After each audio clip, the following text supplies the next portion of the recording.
some opening things. Thank you, Jessica. Great. Well, welcome everybody.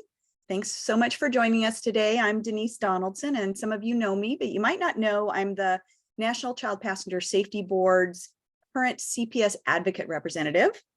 And I'm also the co-chair of the board's data committee. So it's in that capacity that I have the privilege of meeting with you today and serving as the MC for today's CPS Coordinators Forum.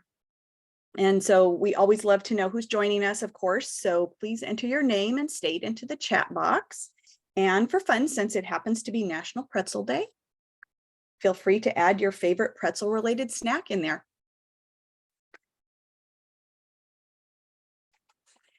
As you're doing that, I will give you some reminders. Of course, we always ask that you do not participate in this forum if you're operating a motor vehicle. And of course, since the presentation is being recorded, you can check it out later when you're not driving from this link on the CPS board website. As we go along, please enter your questions in the chat box. And if time allows, at the end, we'll go over any questions that the presenters haven't already clarified. And if any questions remain unanswered at the end of our hour together, we can always follow up afterwards. And also note that the presenters have their contact information on their slides as well. So now I want to give you an idea of the information we've prepared for you in this presentation we're calling the State CPS Crash Data Dashboard Project. And I'll introduce you to the great people you're going to hear from today. So first up is going to be Kristel Robison, who will go over a little data literacy groundwork for us. Kristel is a research associate with the University of North Carolina at Chapel Hill, and she's also the current public health and research representative on the National CPS Board. Then we're going to transition to a more detailed look at the value and possibilities for state CPS crash data in particular. And so for that, Ceci Velez, who works for the Bonnie Lake Police Department and is the state CPS coordinator right here in my state of Washington, will briefly describe her views of the value of this sort of data from her perspective as a CPS coordinator. Then Dr. Max Roberts, the person who developed Washington's CPS Crash Data Dashboard, will show us the dashboard and describe how it came to be. Max is a research associate in the Research and Data Division at the Washington Traffic Safety Commission. He manages all of the commission's data dashboards and provides technical support and assistance for all things data related for the agency, both internally and externally, so like we're doing today. He also conducts traffic safety research and data analysis to create research reports, data briefs, and other reporting materials for his agencies, its partners, and all stakeholders. Then to show another successful approach, Kelly Campbell will show CPS crash data that's available in Idaho. For 15 years, Kelly has been a principal research analyst for Idaho's Office of Highway Safety. She has a degree in biology, and in a past life, she worked in plant physiology labs and did statistics for the Idaho Department of Labor. She's currently the Idaho Traffic Records Coordinating Committee's coordinator. So she's coordinating the coordinating committee and is responsible for the administration of traffic record grants, including Idaho's statewide electronic ticketing program. Her other duties include road safety audits, data analysis for safety-related infrastructure projects, and working on the Highway Safety Improvement Program. And this is super fun. When she's not working, Kelly participates in a medieval organization where she actually puts on armor and fights. Lastly, to wrap things up, Justin Young, my data committee co-chair and the current National Child Passenger Safety Board Public Safety Law Enforcement representative, is going to review the data committee's findings from a review we did of the availability of CPS crash data by state. And so this gives us an opportunity to have you review that information and then provide us with any feedback or edits as needed. So with that, I'll turn it over to Kristel Robison. Take it away, Kristel.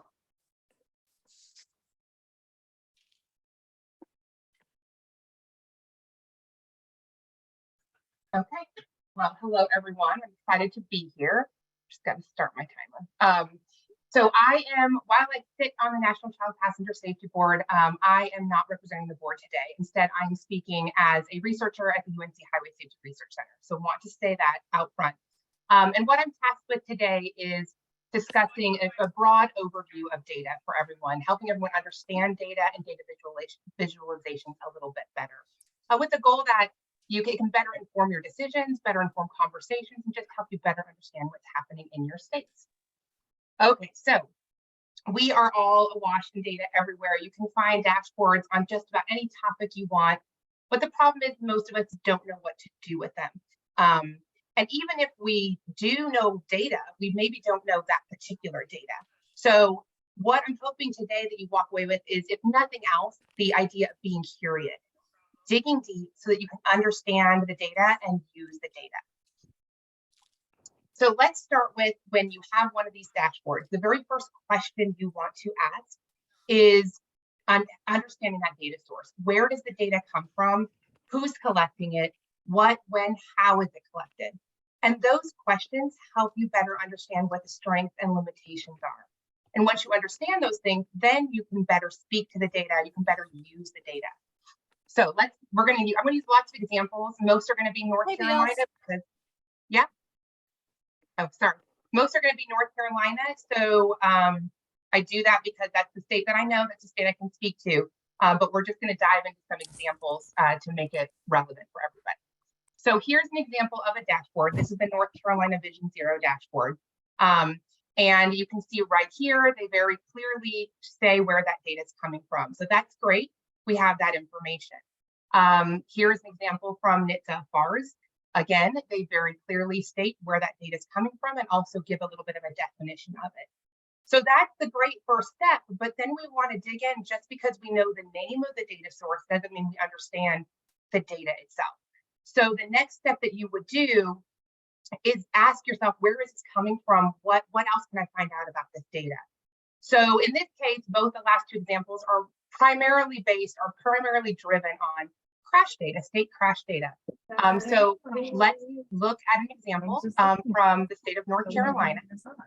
Here is the crash form for North Carolina.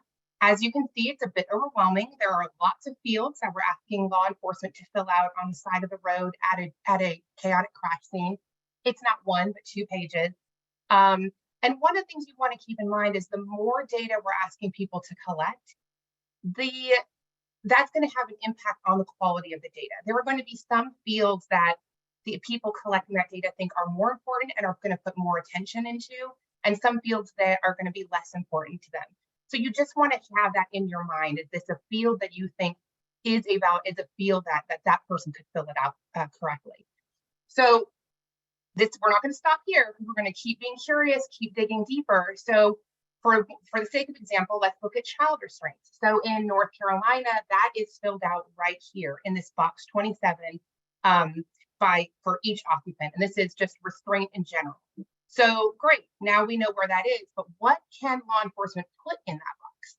And here is what law enforcement can put in that box. So here is where we get our first glimpse at the strengths and weaknesses of this particular data field.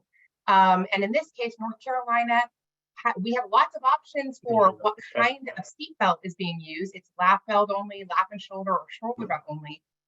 But when it comes to their child restraints, we have almost no information. It's just child restraint. So there's no option to put forward-facing, rear-facing, or booster seat.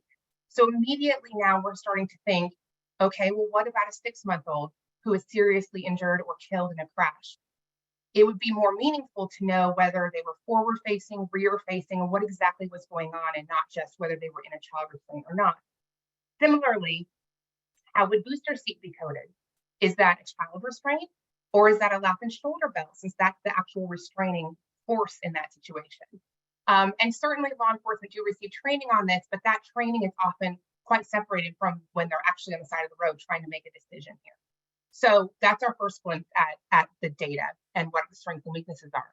Just want to really quickly say one thing about the when and how data is collected. So in the case of crash data, when they're collecting this data and filling out this report or this form at a crash scene, there's a lot of competing priorities. This is maybe not the most important thing to them in that moment. It might be the safety of the individuals in the crash. It might be scene management, all kinds of other things. So that will have an impact on the quality of your data, knowing when and how and what else is going on at the time that is collected.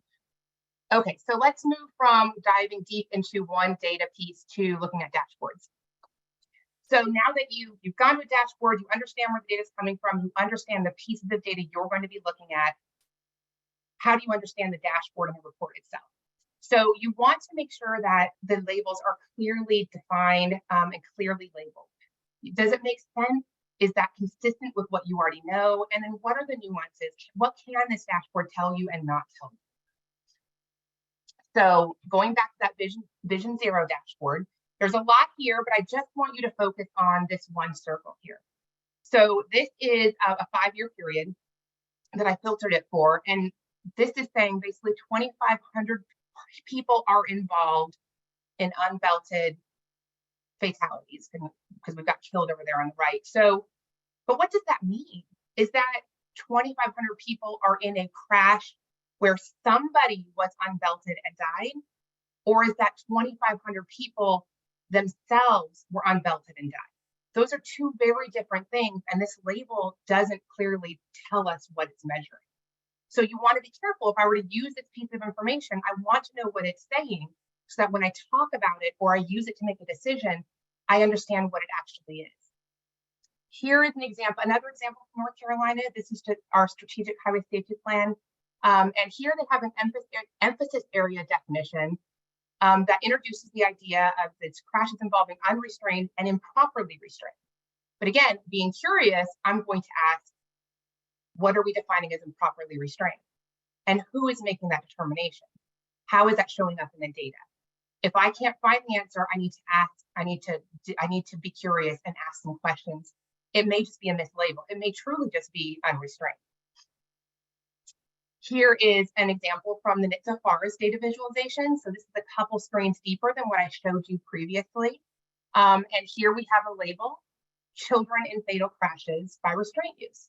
So again, being curious, we're asking children in fatal crashes, meaning a child within a crash where somebody died, may or may not have been a child, or are we talking about children who died in crashes? Again, two very different metrics, and if we're going to use this data, we need to understand what it actually is. So shifting a little bit to now bringing this to that data that we dug into a little bit, here are the different restraint use options. And we can see in North Carolina, our bars are primarily in none use, child restraint type unknown, and then lap and shoulder belt with a little bit of lap and some other things. And now this makes sense. And it makes sense because we know, based on what North Carolina collects, that we should not see a lot of forward-facing, rear-facing booster seat information because North Carolina doesn't collect that. So again, this is that be consistent. Does it make sense? It does. If we were to see something else here, then we would want to be curious and dig deeper and question, well, where did that come from? If it was saying a more of a breakout on the types of child restraint, we would need more information about the source of that data. What are they using to add to that North Carolina crash data? So then briefly, I want to talk a little bit about combining data. So every data source is going to have some really great strengths, but also some pretty glaring weaknesses. And the more we can combine, the better off we will be in understanding what's really happening. So a good example of this is going back to that crash form. Law enforcement in North Carolina is asked to make an assessment of the injury level. Law enforcement officers, while they are great at many things, they are not medical providers. So all they can do is assess based on what they can see. They don't know what's going on internally, and some injuries may look more severe, and then they really are when it comes down to it. So if we understand that that is a weakness, and we can tie in healthcare data, what happens when that individual went to the hospital after the crash and see what the actual assessment of the injuries were, we would have a more complete understanding. So if you're able to influence people to work on combining the data, that would be great.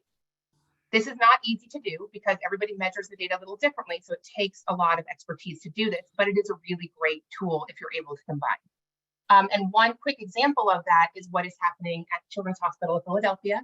They're working with the New Jersey Division of Highway Traffic Safety, so we just wanted to give a quick shout out to this. It's a watch this space sort of a thing. that they announced that they are going to be making this data. They've been working on a data warehouse, and they're going to be making it public. And their goal is to help better understand what is happening over time by communities, by population characteristics. And they're pulling a ton of different sources.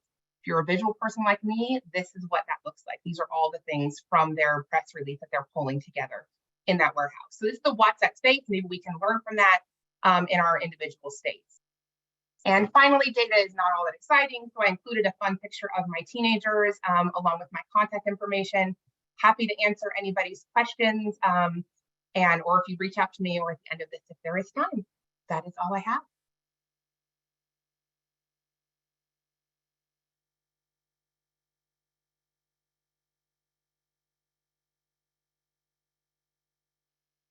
So while we're transitioning over to some new slides, maybe Ceci, can you kind of describe how data on CPS crash information helps you?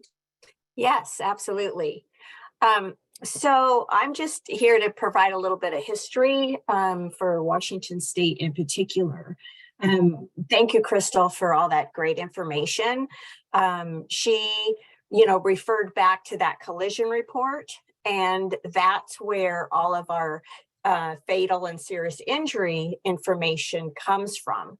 And so if you go back and if you've been in this industry for over 20 years, like myself, and I know Denise has too, we didn't have the access to these dashboards.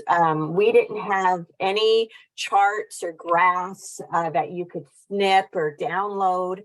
We didn't have the NDCF to collect seat check data. We weren't even doing observational surveys on child restraint use.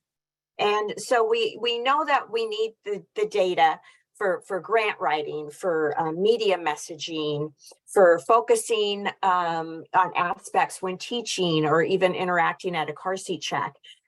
So we were lacking a lot of that. And if I go back to the early days, I would get a spreadsheet on the fatalities and the serious injury collisions. There'd be two separate spreadsheets, and I would have to sort through that data. And so to find position or location of the child in the vehicle, type of restraint used, was the individual ejected, age of the child, all of that had to be sorted in that spreadsheet.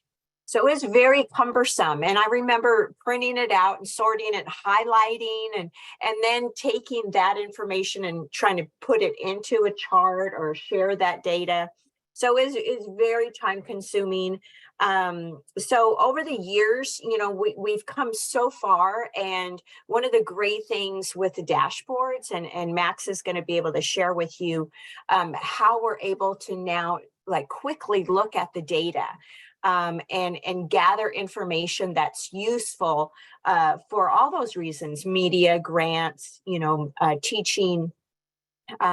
So anyway, that's kind of a quick history lesson, and Max is going to share with you the fabulous position that we're in today. So take it away, Max.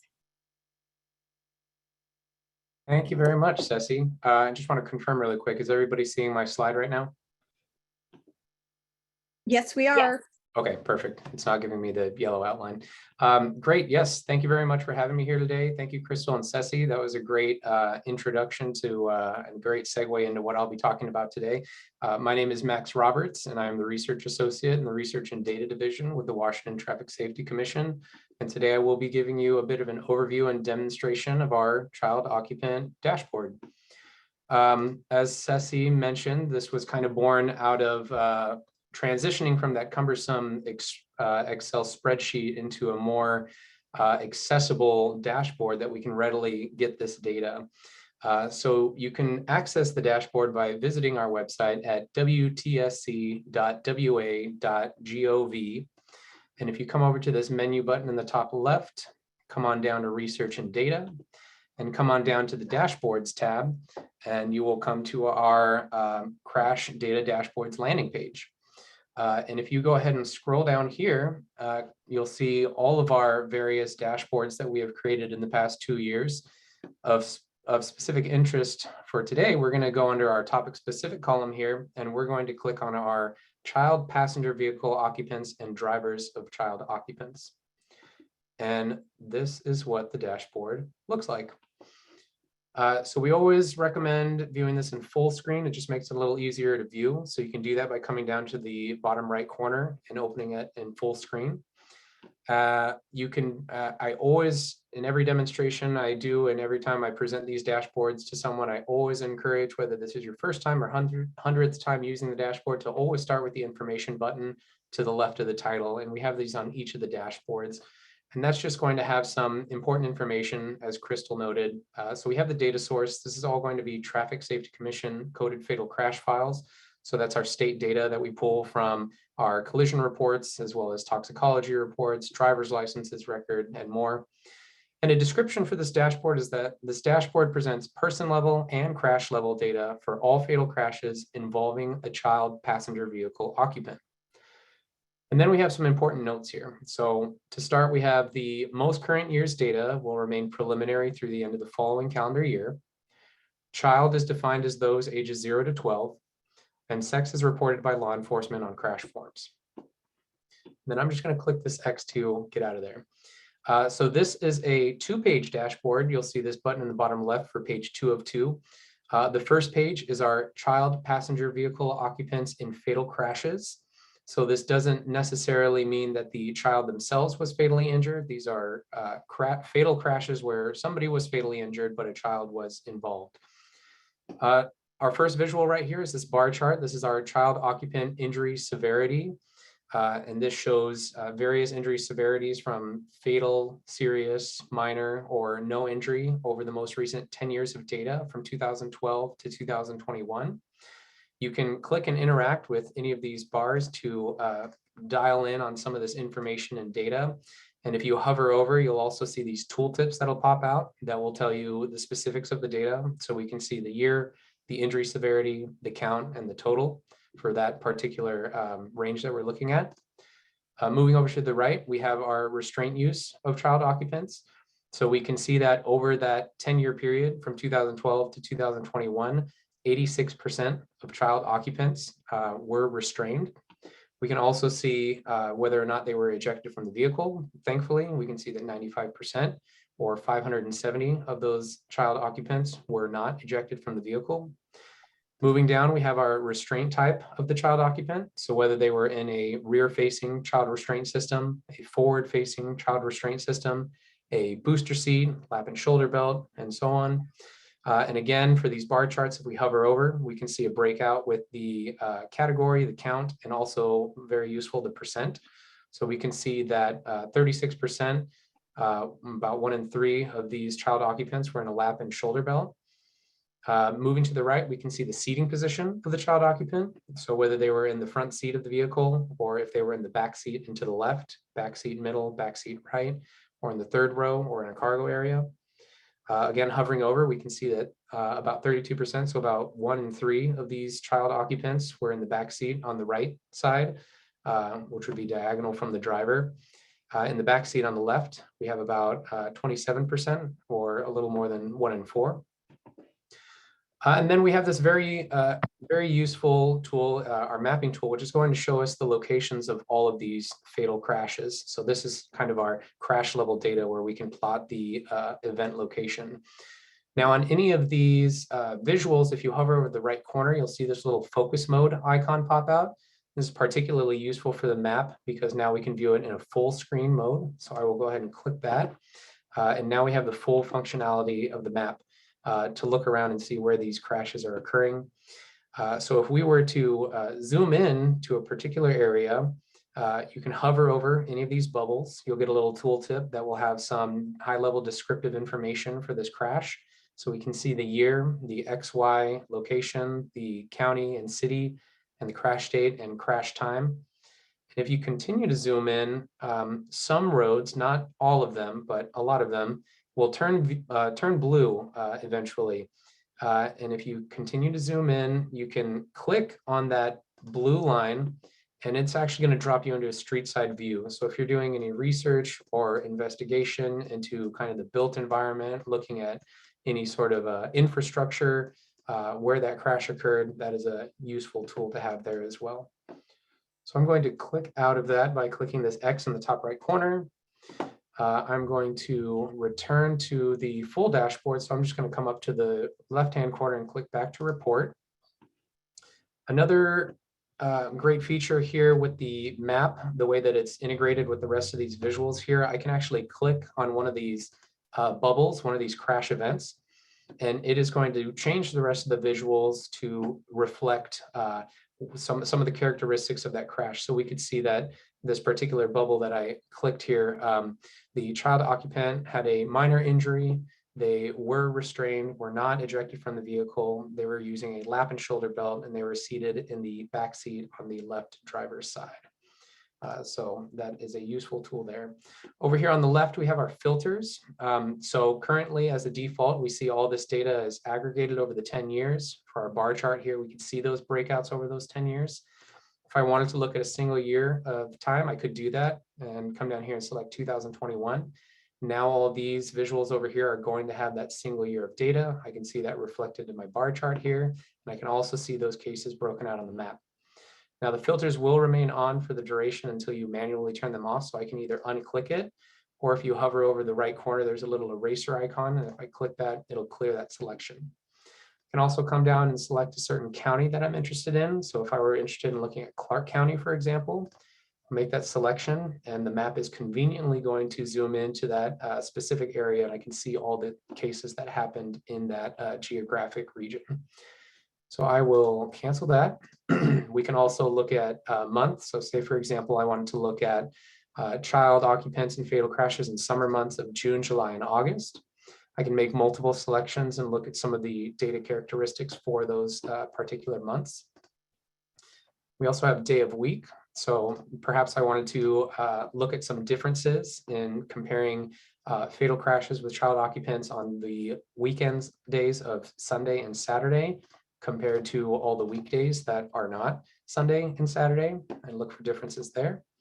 I can also look at time of day. If I wanted to look at morning hours when people are taking their children to school, or afternoon hours when parents are picking their children up from school after work.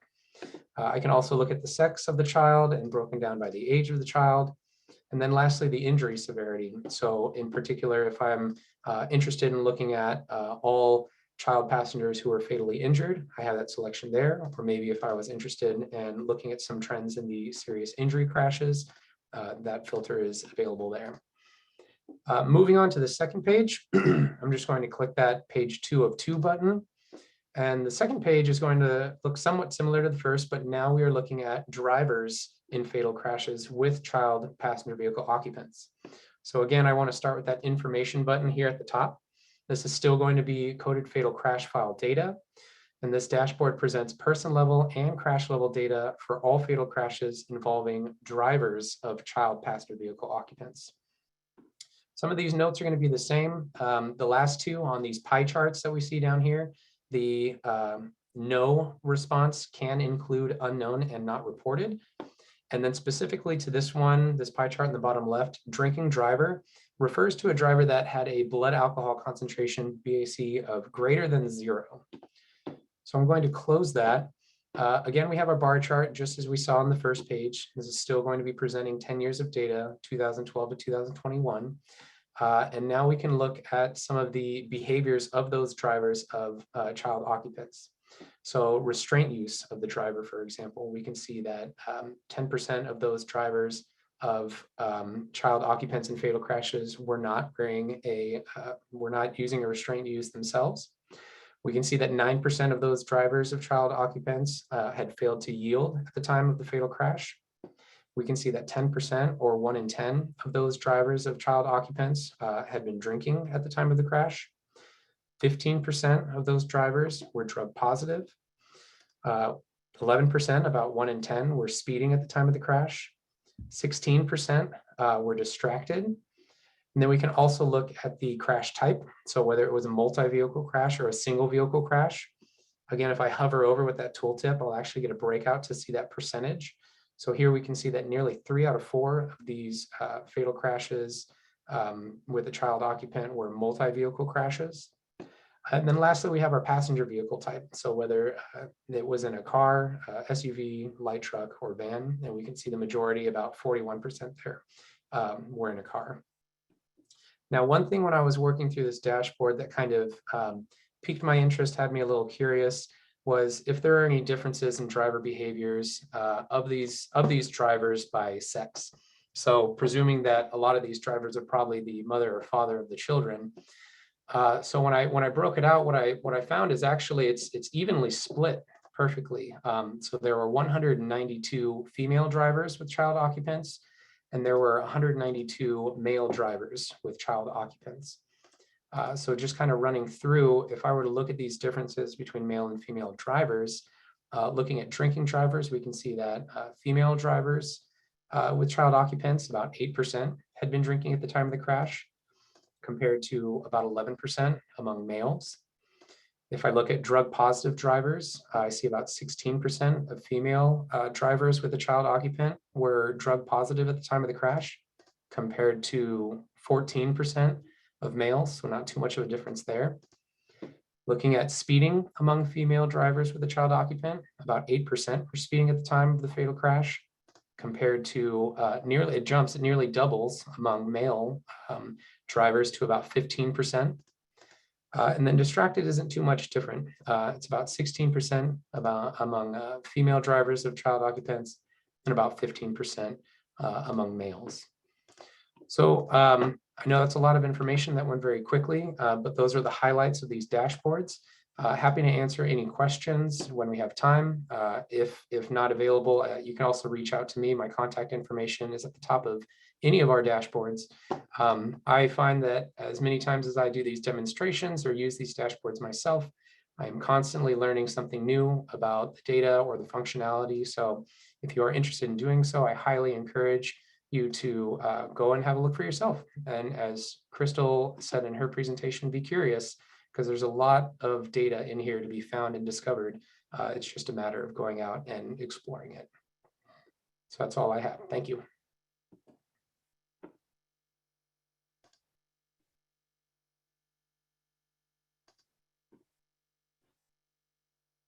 Great. We're going to transition slides over to hear from Kelly next.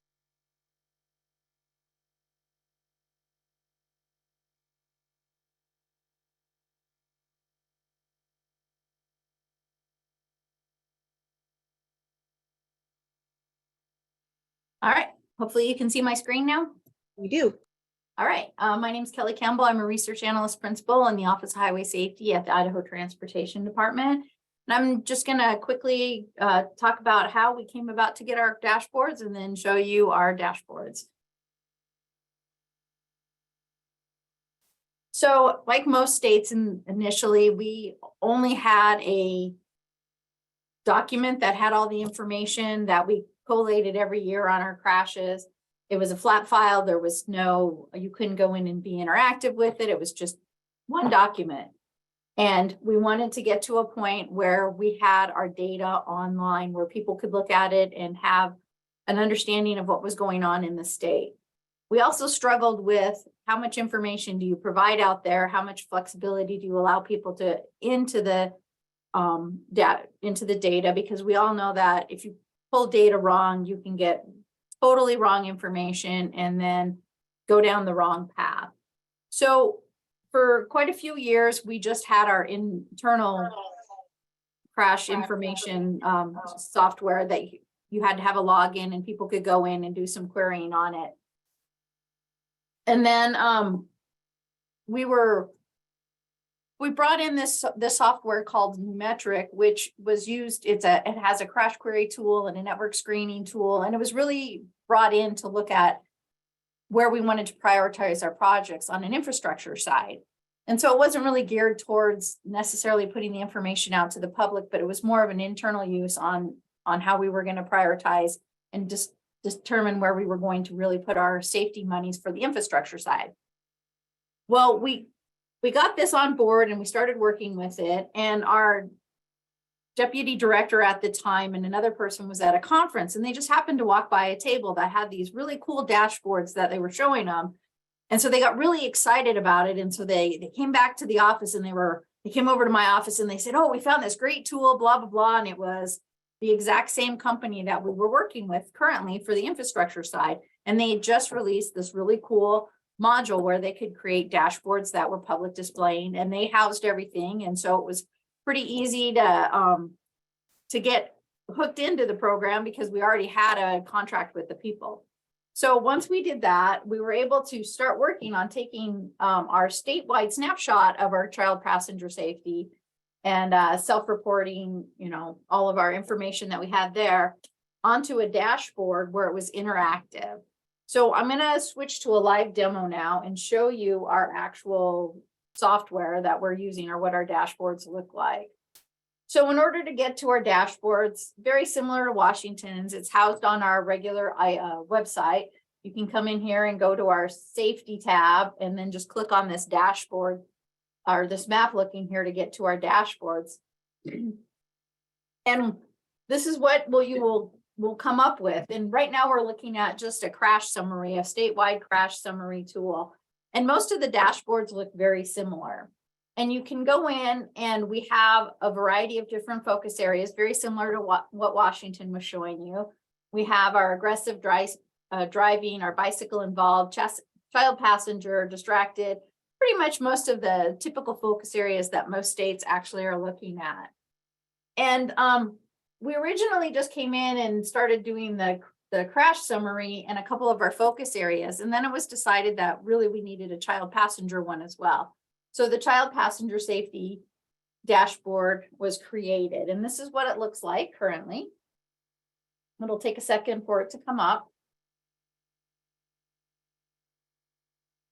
And it, shows our mission statement. And then if you start looking through, you can see this is the number of crashes involving children, ages 0 through 6, which is where our state law is a child must be in a passenger seat up or a booster seat up to the age of 7. So that's why we've selected the 0 to 6. These are the up here at the top. This is the year or the date range that you can see where we're looking at. You can change this, but we actually have it set for 5 years. We feel that's the best time frame to really be looking at when you really want to get a really good idea of what's going on in a specific focus area. And so you can scroll down, get bits and pieces of information, how many crashes involving children, how many of those were fatal, how many of the fatalities were actually children. Over to the left, you have your contributing circumstance table, which you can see how many of those crashes involved an impaired driver, how many of them somebody failed to yield, following too close. This also shows the breakdown and the severity of crashes by involving a child 0 to 6. You can also see the gender and can continue to scroll down and you'll see a variety of different information. Here's the safety equipment used by children. How many of them were in child restraint system, forward facing, rear facing, shoulder and lap, booster seat, and so on through here. So you get the information, you can see the numbers, you can see the charts, but if you hover over any of the bars, you'll be able to find the actual specific information, such as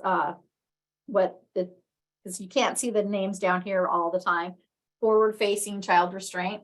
And then it'll go down, if you scroll down further, it'll take a second for the charts to come up. You'll get additional information on, you can break it out by district, by county, city, looking at the years, by the month, can continue on and pull up a lot of information. Now, right now, we're looking at this from a statewide perspective. There are a couple of different ways you can drill down on this to get either a city, county, district level. And if you look over here on the right, you can see you have a little drop-down box here. You can select your district, or you can come in and select your county. You have the city availability or ability to select a city, and even go down and decide on what severity you want to look at.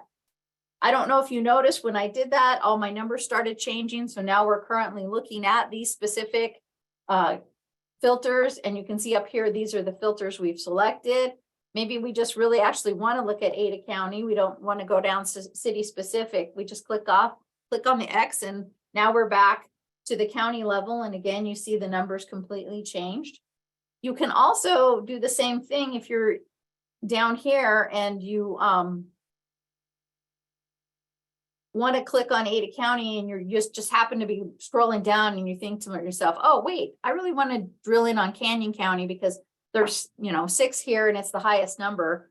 And as you can tell with these tables, the higher numbers have a bigger box, so it's easier to tell which one is your highest number of children that were fatals that were involved children. And now that I clicked on the Canyon County, it's showing me all of the information for Canyon County. And again, up here, you can see the filter says Canyon County. You can look at it by time of day, and then the exact same information is repeated down below for the serious injury. Click over here on the map view. And now we're looking at a heat map for Canyon County.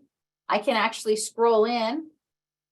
And when I scroll in, I will get little dots that will show me the number of crashes, and I can continue to scroll in a little further. The other thing that you can do within the map that's kind of nice is you may not really just want a specific county, but I want to drill into an area within the county or within a city. And I have a little tool over here, a little polygon tool that I can draw on here. And now I'm looking at this specific area and what's going on in this specific area. Unrestrained. And if you go back to the summary table, it's going to show you that information now for that specific area you've created with the polygon. And you can always go in and modify your polygon by clicking on it. And there'll be dots that you can click on. And you can start modifying your map as well. So you can really drill into an area you want. And then the other thing you can do is if you want to do at a specific intersection, there is a little tool over here that you can click on an intersection by clicking on a draw circle. I'm going to plop this down on an intersection. And now it's looking at crashes in this intersection. I can change how far I'm looking at, like from 250 feet to 500 feet. It'll expand my circle. And now I've pulled it out a little bit more. And now I'm just looking at the crash data for this specific intersection.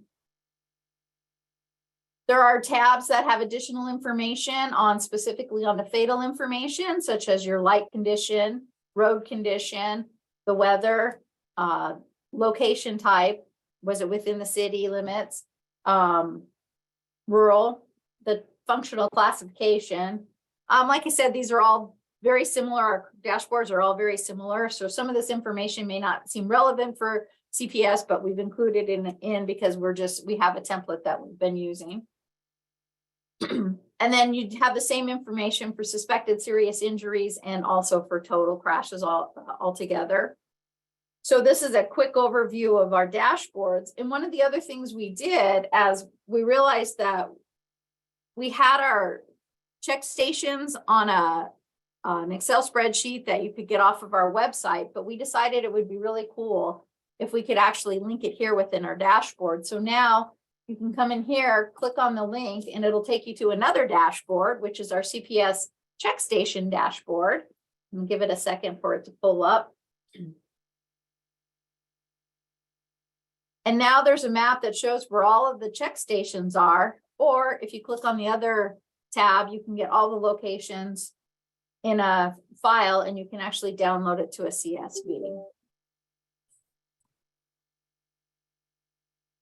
So, and it's been really been a really cool project to have these dashboards, and we always come up with new and additional dashboards that we're wanting to create. We recently talked to an individual from the Bureau of Equity and Strategic Partnerships, and so we're going to put together a dashboard that involves looking at where our refugee areas are, where to see if we can tease out what's going on in those areas and maybe develop some programs to help out with those areas, with the refugee areas, to see if we can help them reduce their crashes.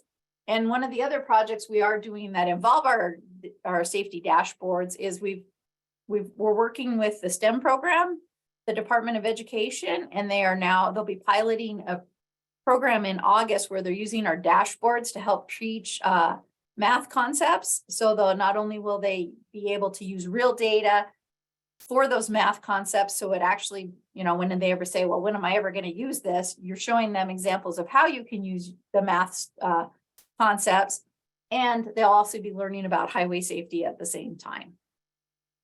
So that is all I have at this moment. And I don't know if there's time for questions, if there's one more person after me, but this is where you can find my information on how to contact me. I see a lot of compliments, and I imagine we might get some questions, but not any so far. We're going to hear from Justin next, and then we'll take any questions. Thanks, Kelly. Mhm.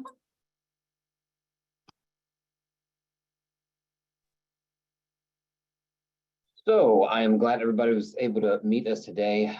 We started this, it was an idea, really came out of Denise, who was looking at the fact that Washington State had some pretty sweet data dashboards, as you can see. And so we started on the data committee looking to find out, well, what does it look like across the nation? And so we divided up and we looked at different states, and we found that there was a real variation. There are some states that hardly had anything.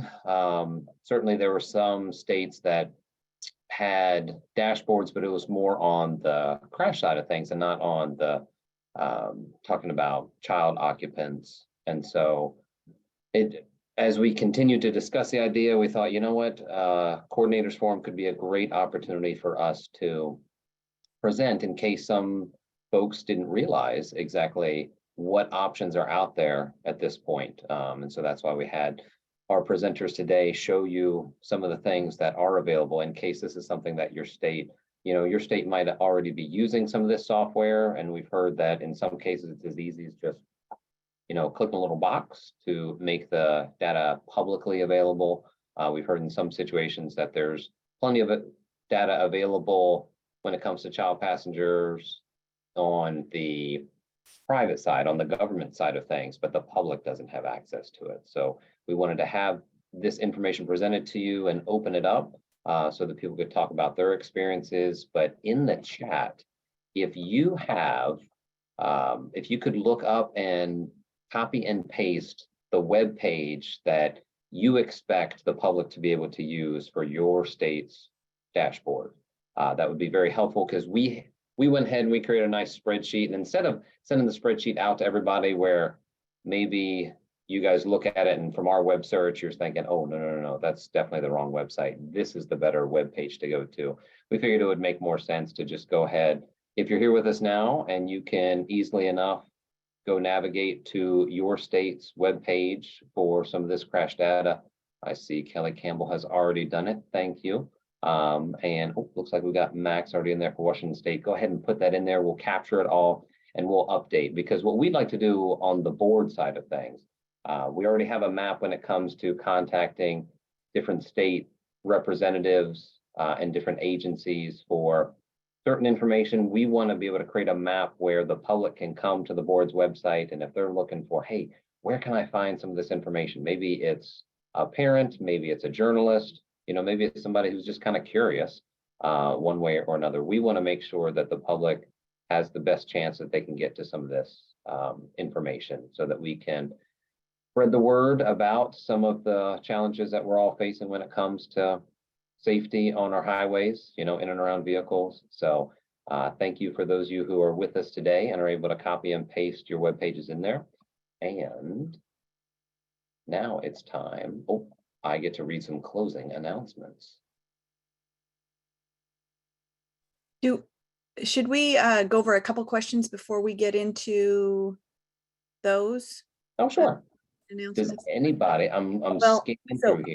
Because we had a couple questions. Jason in Nebraska was asking, well, that's great, but what software did these folks use? And so I put an answer, what I thought was the answer, into the chat, but I want to make sure people are kind of familiar. There's a lot of software out there, and if either of the presenters who from Idaho or Washington want to chime in, of course, please do. But Tableau, I know, is a software. Microsoft Solution B1 is a software that's out there, but also the Association of State Highway Transportation Offices has had AASHTOware for many years, but it wasn't very powerful. So now they offer Numetric, which I think is what's being used in Idaho. So I wonder. Okay, what is being used in Idaho, and Numetric is the company itself, and AASHTOware Safety.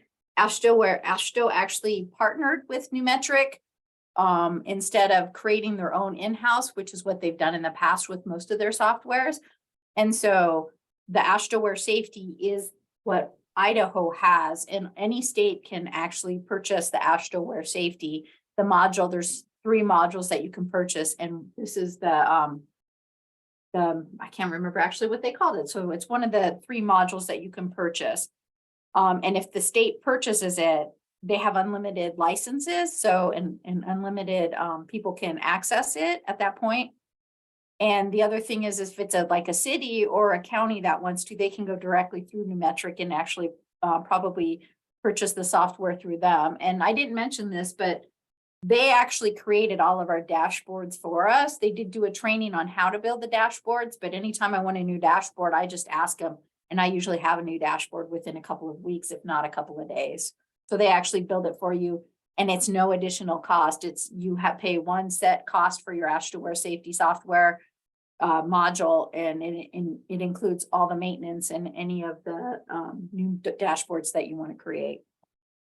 Yeah, and I'll add to that too. It was impressive to me about in Idaho. What I picked up on was that the state had contracted for that generally, and it was kind of like, well, can we add children to that? So that's not just for the child information, but they had it as a statewide program. And then they said, can we add child? And they said, sure. So if any other states already have this or are thinking about it, it's something that to just know that for free, they were able to add the child's board's dashboard to it.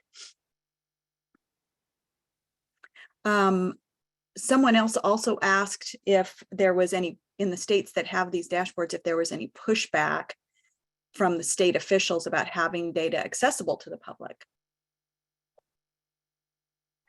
We didn't ask, so we didn't get any pushback.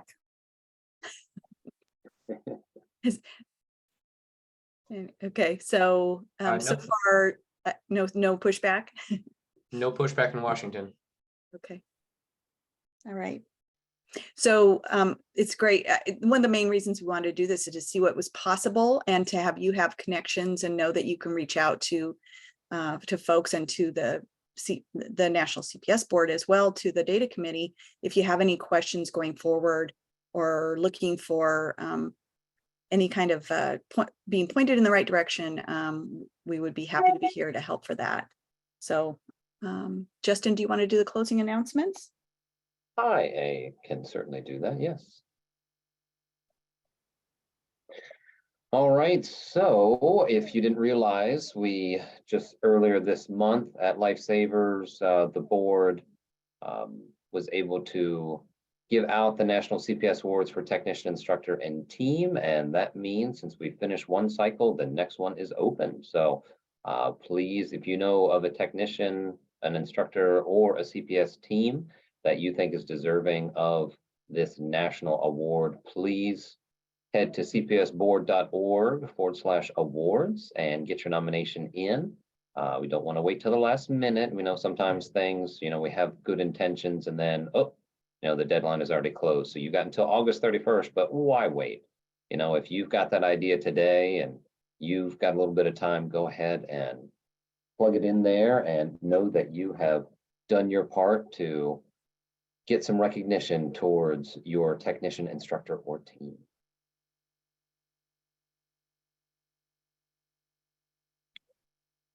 So trafficsafetymarketing.gov has plenty of heat stroke marketing assets that are out there. We know that we're coming up on the warm weather. We were talking about that before today, about at the beginning of today's session on how things are warming up, but we know it doesn't even have to be that warm before a car can get too hot for a child. So if you haven't headed over to trafficsafetymarketing.gov recently, head on over there, because there are plenty of things, and it is time for us to talk about heat stroke prevention. Some other resources on the same topic are available on our CPS board website, cpsboard.org/heatstroke.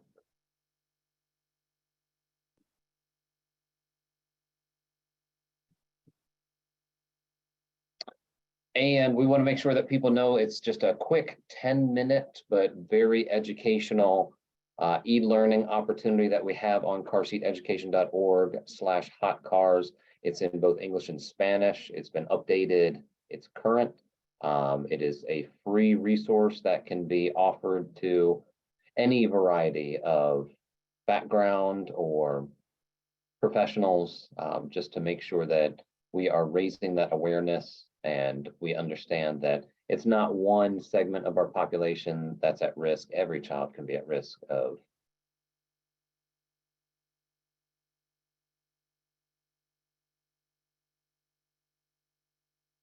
For our CPSTs and instructors, we've got our webinar series continuing.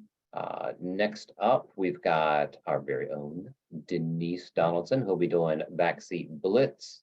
Next month, this will be a CEU webinar, and then following that, we'll have another CEU webinar talking about airbags. So head on over to cpsboard.org/webinars and register for our upcoming CEU webinars.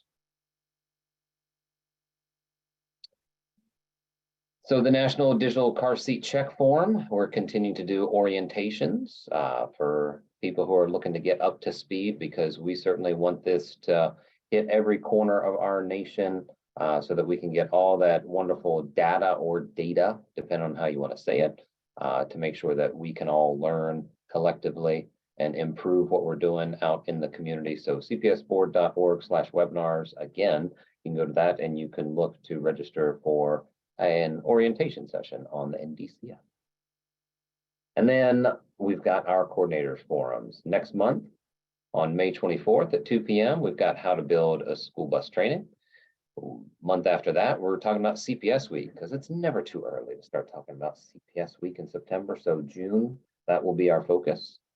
In July, the focus is going to be how you do the things you do, and talking about CPS week, and see if we can get some collaborative work on that so that we can learn from each other. And if you have any suggestions for future topics, definitely contact us at secretariat@cpsboard.org. Thank you. If you need to come back and review some of the information we've talked about today, this recording will be posted in the next day or two on cpsboard.org/CPS-coordinators-forum. And if you have some coworkers and other associates that you think would benefit from this, please let them know that the recording will be available for them. We thank you for your attendance today and hope you have a wonderful rest of your Wednesday.